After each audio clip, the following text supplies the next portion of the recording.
नमस्कार, आप देख रहे हैं गरिमा टाइम्स और मैं रिंकी बत्रा। बृहस्पतिवार शाम करीब 6:45 गांव खानपुर कलां से कक्काना गांव को जाने वाले संपर्क मार्ग पर ट्रैक्टर और वैगनआर गाड़ी में जबरदस्त भिड़ंत हुई।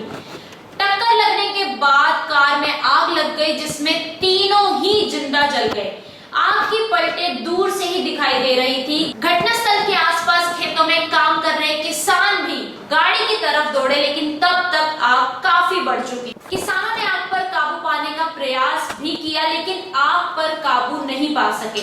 गाड़ी में बैठे तीनों ने बाहर निकलने का प्रयास भी किया, लेकिन कामयाब नहीं हो पाए। एक शव ड्राइवर सीट तो दूसरा आगे वाली सीट पर था।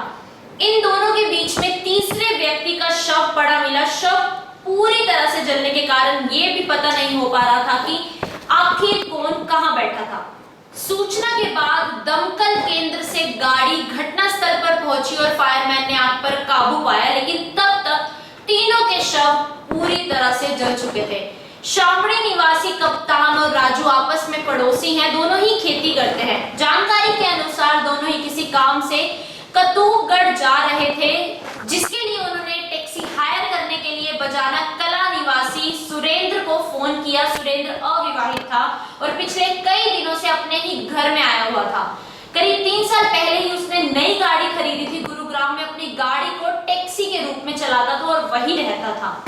ग्रामीणों का कहना है कि सुरेंद्र काफी मिलनसार था, हमेशा बड़ों का सम्मान करता था। सुरेंद्र की 5 बहनें और 2 भाई हैं, जबकि कप्तान और राजू शादीशुदा थे। कप्तान का करीब 1.5 वर्ष का एक लड़का है, जबकि राजू की एक लड़की व एक लड़का है। काम निपटाने के बाद वो सुरेंद्र के साथ गांव आ रहे थे। हादसे की सूचना मिलने के बाद परिवार का रो रो कर बुरा हाल है।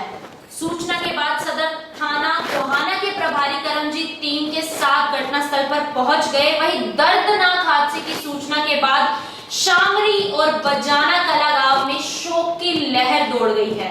जिला में कार में जिंदा व्यक्ति जलने की ये चौथी घटना है। पिछले वर्ष सोनीपत के सेक्टर 7 और सेक्टर 23 में कार में आग लगने से एक व्यक्ति जिंदा जल गया था।